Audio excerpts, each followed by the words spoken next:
میری قسمت جگانے کو خدا کا نام کافی ہے، ہزاروں غم مٹانے کو خدا کا نام کافی ہے۔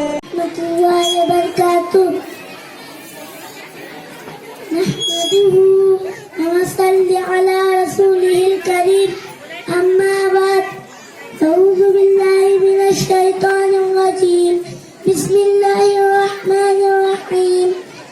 میں آپ حضرات کے سامنے مختصر انداز میں سورہ عصر کی تفسیر پیش کرنا چاہتا ہوں۔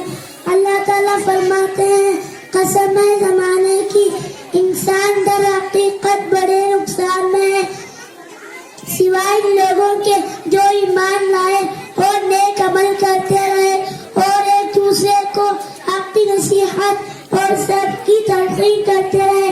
اس سورت مبارک میں اللہ تعالیٰ نے زمانے کی قسم کھا کر یہ ارشاد فرمایا کہ انسانوں کی کامیابی چار کاموں میں ہے، ان چیزوں سے جو شخص بھی خالی ہے وہ ناکام نامراد ہے اور بہت بڑے نقصان میں ہے۔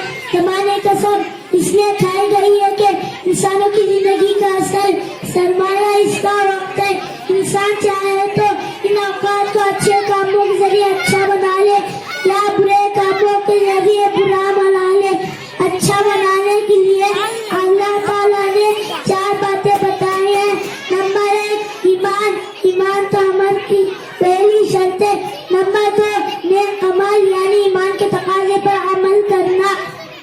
نمبر 3 ایک دوسرے کو حق کی بات بتاتے رہنا اور برائیوں سے روکنا تاکہ ہمارا سماج غلط راستے پر نہ جا سکے۔ نمبر 4 حق بات بتانے میں اگر کوئی تکلیف ہو تو اس پر صبر کرتے رہنا اور حق پر ثابت قدم رہنا تاکہ ہمارا سماج غلط راستے پر نہ جا سکے۔ جو کوئی چار باتوں پر عمل کرے گا وہ یقیناً کامیاب ہوگا۔ اللہ تعالیٰ ہم سب کو عمل کی توفیق عطا فرمائے۔ آمین۔ السلام علیکم ورحمۃ اللہ وبرکاتہ۔